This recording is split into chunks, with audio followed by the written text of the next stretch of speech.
So the topic I'm going to do is the role of atezolizumab in the first line metastatic non-small cell lung cancer. So how there's one drug which has evolved over time, and now it's one of the important, I would say, one of the important pioneers into managing first line patients, especially when we are dealing with certain difficult patients. So, okay. So we now know that the landscape of lung cancer has been evolving, and we have three landmark studies from for Atezo. So we have IM Power 110, we have IM Power 150, and we have 130.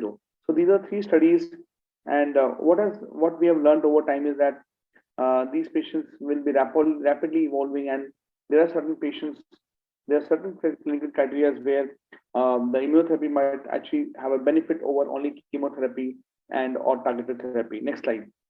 So I just skipped this because we have been running late. And the landscape has been evolving post 2015. Cancer immunotherapy has become important part of lung cancer management, and especially checkpoint inhibitors. Next slide. So we now know that the lung, if we just see the molecular landscape, so we just had 4 pies in 2000s, and now we have the pie split into almost 28-30 different slices, where we have one important fascinating area will be KRAS, and I think next 2 years we'll have a lot of KRAS inhibitors coming into the picture, and more of targeted drugs in that arena becoming a part of the treatment. But before that, we have EGFR, ALK, ROS, MET, and the other ones are the rare ones are HER2, BRAF, and PIK3, and there are still a lot of them where there's no mutation or uncommon mutations or kind of a high tumor mutation burden, no specific mutation which is driving the tumor, and such are the tumors which are more likely to be immunogenic. And what has been found is that with respect to targeted therapies, if we just compare it to chemotherapy, so if we just see the patients who have been receiving some form of targeted therapy, the immunotherapy or chemotherapy, if we just see the data, the collected data, the OS has almost the difference of tripling of the data. So if we just compare to chemotherapy, the median survival is 12.7 months, whereas with targeted therapies, the survival is reaching around, median survival is reaching around 31.8 months. Whereas only with supportive care, these patients are unlikely to survive even 6 months. So there has been a lot of change which has happened over the last 2 decades. Next slide. So now if we go to global phase 3 data with Atezo, so we have the IM Power 110 trial, which was a trial which had both non-squamous as well as squamous, and the question which I answered was, is Atezo monotherapy a better agent than chemotherapy in PD-L1 selected chemotherapy naive patients? So could we just avoid chemotherapy in first-line patients? So this is the question which IM Power 110 answered, especially in patients who were positive for PD-L1 by SP142, at least with combined scoring of or PC or IC score of at least 1 or more. So that was the first trial. I'll go to this trial in more detail sometime. Then the second trial, which was kind of a practice-changing trial when it came, so it has still remained as one of the options in the upfront setting of patients where the non-squamous patients which were randomized to either Atezo plus Pacli plus nab-pacli plus carbo versus only nab-pacli plus carbo. The question was whether steroid-free chemotherapy along with Atezo could be one of the important aspects of treating such patients. If we have to combine immunotherapy with chemotherapy, we would like that chemotherapy to be steroid-free. The third important trial was IM Power 150, and where we had combination of bevacizumab along with Atezo. So whether a 4-drug combination, whether a 2+2 combination, 2 immunotherapy and 2 chemotherapy, whether that could be better than any other single immunotherapies, and it had 3 arms which were randomized equally to 3 subsets. So these 3 trials I'll go through. Next slide. So coming to IM Power 110, it had both the squamous and non-squamous, and the question answer was whether immunotherapy alone can replace chemotherapy in patients who are PD-L1 intensified. Next slide. So it was a randomized phase 3 data, randomized 1:1 to these 2 arms, and the choice of chemotherapies were in non-squamous were pemetrexed with cisplatin or carboplatin, and squamous it was gemcitabine with cisplatin or carboplatin. And atezo was continued till disease progression or loss of clinical benefit. And the patients selected were which were ALK or EGFR negative, and all other patients who were PDL1 selected. PDL1 selection means that the patient had to have at least a TCIC score of 1, 2, 3, and that minimum had to be less than, more than 1%, with SP 142 IC assay on Ventana. Next slide. So if you just compare in the total population, if you just see in both arms, the TC or IC3 patients were around 35% patients, TC2 or 3 were around 60% patients, and the total population amongst TC1 or IC1 will be the rest of around like 10%. The total population had, most of the patients were either TCIC2 or TCIC2 IC3. So this was the kind of population it was. Next slide. Next slide. So both the arms were well randomized for age, the sexes, white, Asian, non-Asian, never used tobacco. So the baseline characteristics were well matched in both arms. Next slide.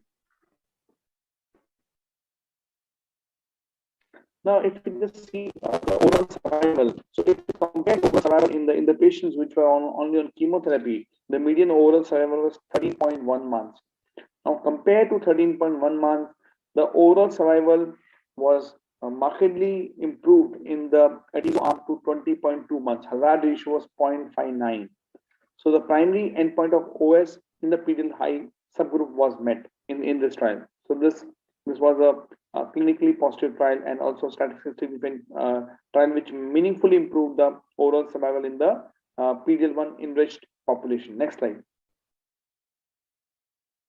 And if you just see, the most of the hazard ratios were favoring the atezo arm compared to chemotherapy. Though in the elderly population, which were beyond 75 years of age, or patients who were never used tobacco, it was favoring chemotherapy. But rest all the hazard ratios were in the favor of atezo arm. Next slide.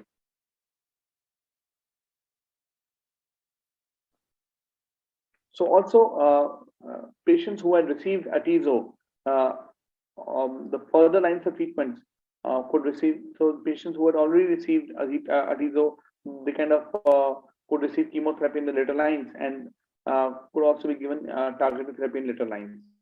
Next slide. Now, if we just see the selected population of TC or IC3 population, the PFS data, if we just see compared to only chemotherapy. So chemotherapy, the survival was only 5 months, and the median PFS was 8.5 months.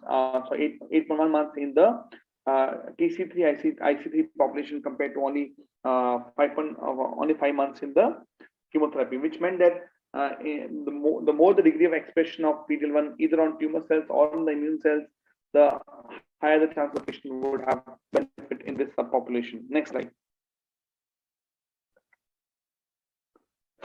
If we just compare the response rates were also much higher. So it was 38.3% compared to 28.6% in the chemo arm. So higher number of patients responded in the TC IC arm, and also the duration of progression-free survival was much longer in the TC IC arm compared to chemotherapy with respect to atezo. Next slide. The safety profile was in favor of immunotherapy. Most of the patients tolerated the immunotherapy well, and if you just see, the chemotherapy fared worse compared to the immunotherapy. Next slide. Just see the bar diagrams. The most of the side effects happened in the chemotherapy, where nausea, vomiting, neutropenia, constipations were much higher. Though some immune-related side effects like increased ALT or AST, pruritus, and hypothyroidism were more in the atezo arm due to immune-related side effects. Next slide. To summarize, atezolizumab represents the promising first-line treatment options in PDL1 high non-small cell lung cancer patient, but we have to understand that these are the patients who have been checked with SP142. So that's very important, especially when you're choosing such patients. And it was a positive study which demonstrated significantly and clinically meaningful improvement in the OS in the TC or the IC3 wild type population versus the platinum-based chemotherapy, hazard ratio of 0.59. The safety profile was in favor of atezo compared to chemotherapy, and patient had longer exposure to drug when compared to chemotherapy, and the patient could benefit on a longer duration with atezo. Next slide. So now coming to the second study, which was IMPA 150.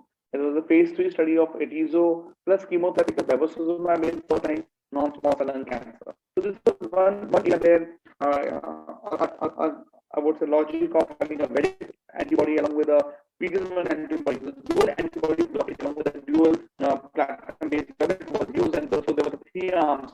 So actually the experimental arm was the 4-drug arm, which was atezo paclitaxel, and it was compared to either atezo paclitaxel or paclitaxel. For instrument manufacturing, last trial, more than 1,200 patients were enrolled, and the patients, the stratification was with respect to ideal PD-1 expression and liver metastasis, and all these patients were chemo-naive.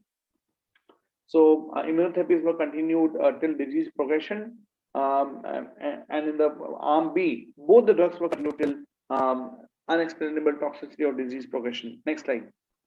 The primary endpoint was PFS as well as OS. Next slide. This we know. Next slide. So baseline characteristics were well matched in all the 3 arms. The one important aspect was that 14% of patients had liver metastasis at baseline in almost all the 3 arms, and 10% of patients also had EGFR mutations which are positive, which is well balanced in all the arms. And also there was a 50-50% split with respect to PD-1 positive as well as negative patients, if we just see. So these are the various stratification factors which made us understand, because it was a large trial with more than 1,200 patients. These subgroups also had an important meaning when we try to dissect this study. Next slide. So now coming to the first endpoint, which was the OS. So if we just see, if we compare the arm B versus the arm C, so arm B was all the 4 drugs, and if we compare to the arm C, so just see the overall survival at 12 months was 67% versus 61%. At 18 months was 53% versus 41%, and at 24 months was also 43% versus 34%. Hazard ratio was 0.80, which was both statistically as well as clinically significant in favor of the 4-drug combination. Next slide. So if you now see with respect to all these 3 arms, the objective response rates. Now, if we just see all the intention to treat population, again, the arm B was significantly higher with respect to objective response rates. Now, if we just see in the PD-1 TC3 or IC3 population, the arm B still scored better compared to arm A. So arm A did better with respect to arm C. So arm C was the most inferior arm, but still the 4-drug combination could even enhance the PD positive population, which was only treated with atezo, to have higher response rates. Similarly, even in the low group, the 4-drug combination did better than the only the single immunotherapy arms. Even in patients who were TC or IC negative. Now, if you see the TC IC0, arm is poor compared to chemotherapy with that arm.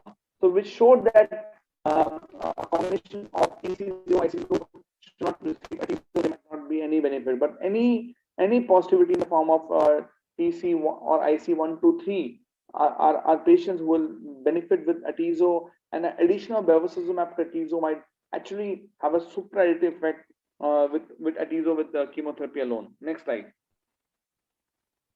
Next slide. And this shows with the proof. Can we go back next one slide back? So this also shows that in the PDL high, which were TC or IC3 patients, the overall survival curves separated very early on, and they continued to have a benefit. So difference was 25.2 months versus 15 months in the high PD-L1, and when we compared in the TC0, IC0, in fact, there was not much benefit, and the curves were almost at the same level. Next slide. Now coming to specific subgroups. So EGFR positive patients, even we know that almost 10% of population was EGFR positive in all the three subgroups. So when we see these patients which were included, if you just see these patients, whether these patients with respect to chemotherapy, how would a 4-drug combination have a benefit role? So these were chemo naive, but they could be exposed to prior EGFR. So beyond EGFR, what next? I think that is the question which we need to answer. So go to the next slide, please. So we could find that if the 4-drug was used and only compared to 3-drug, there was a hazard ratio 0.59 with respect to the 3-drug combination. So we found that there was a huge difference of 9.7 months versus 6.1 months. So there was a benefit which happened in even this population, which otherwise would not be expected. Next slide. Next slide, please. So, and also we found that there was a difference of in the OS. So OS also was benefited in arm B versus arm C, hazard ratio of 0.60. Next slide. Next slide. And so was the objective response rates and duration of response in this subgroup compared to the single agent BEV with the chemotherapy. Next slide. Also in the population with liver metastasis. So if you just see the patients who are liver metastasis, they fare badly compared to their other subgroups. And here also we could find that chemotherapy plus BEV was only 5.4 months, whereas the 4-drug combination did very well. With the median survival was increased to 8.2 months, and the hazard ratio was 0.41. So these are all the subgroups where we can have a role for patients, especially the EGFR positive patients. If they are progressing, they are PD-L1 positive, how to have the next line of treatment, whether we should have 4-drug combination or we can only give chemotherapy. So I think that is where we have a role of Atezo plus BEV plus 2-drug combination. Also patients with liver metastasis, rapidly progressing disease. Such patients are likely to benefit with 4-drug combination compared to only going for chemo plus BEV. Next slide.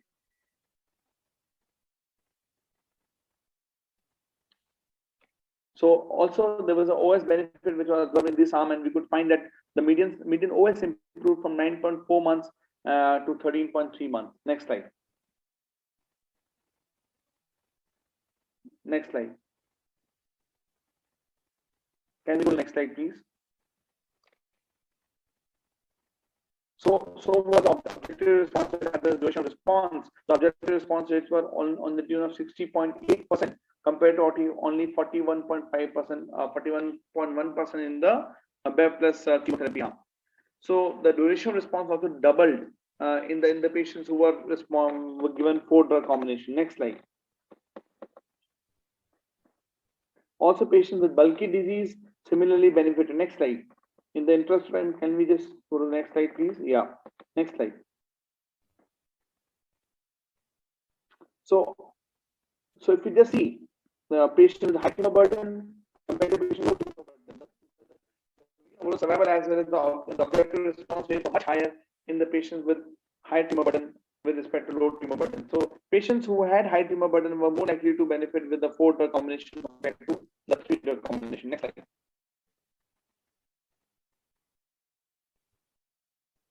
Next slide.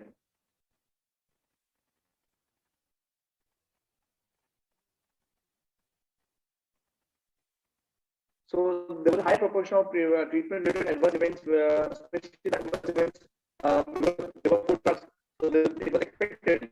But then all side effects were well managed. Next slide.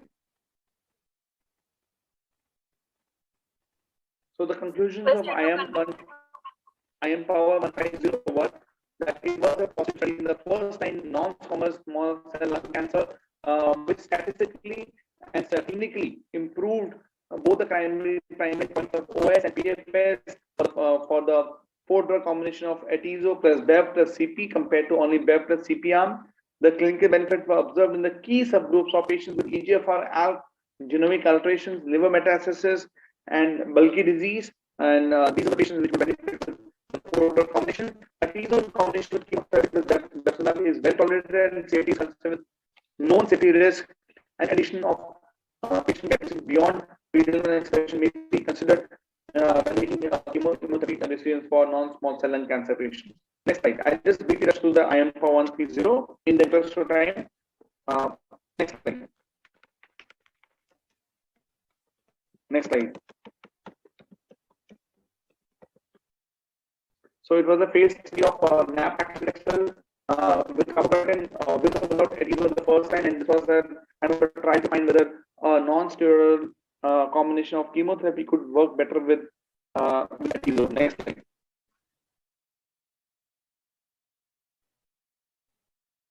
Next slide. Next slide.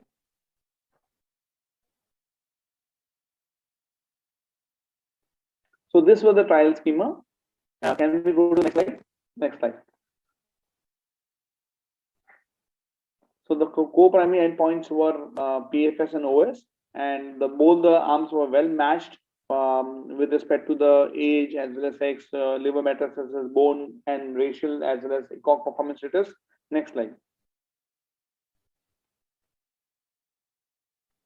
So if you just see the progression-free survival, so in the Atezo plus chemotherapy arm, so the hazard ratio was 0.64. The 6 months PFS was 56.1 months, 1% was 42.5%, and at 20 months was 29.1% versus 14.1%.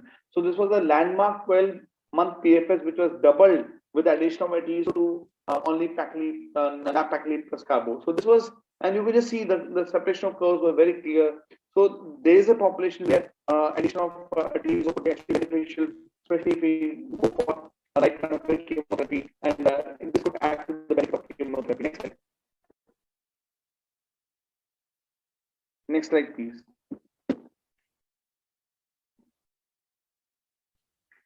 So if we just see the subgroup analysis, almost all the subgroups benefited in the 3-drug combination compared to only chemotherapy. Next slide.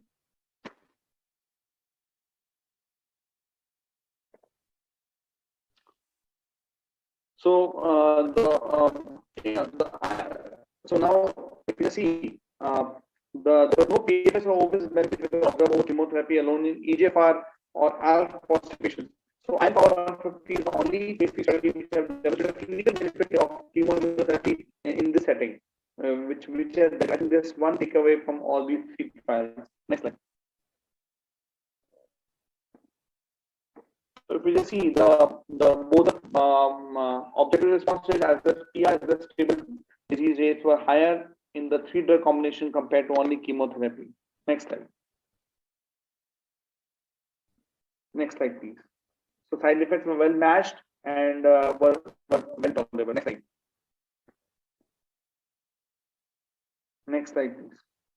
So the key conclusions were, it was again a phase 3 positive trial and demonstrated significant clinically relevant OS benefit in the Atezo plus arm, and it demonstrated that a higher PFS and a higher ORR would benefit the patients, and the OS and PFS benefit across all key clinical subgroups except in the EGFR ALK positive patients, and Atezo plus chemotherapy has a manageable safety profile. So with this, I'd like to thank you. Next slide, please. So the key message of this is that Atezo plus Bev could be one of the important contributors, especially in a subset of patients where they are PD-L1 expressing patients, they have bulky disease, they have got a liver metastasis, or they are patients who are initially EGFR or ALK positive and now have progressed on the TKI. So with this, I'd like to close my session.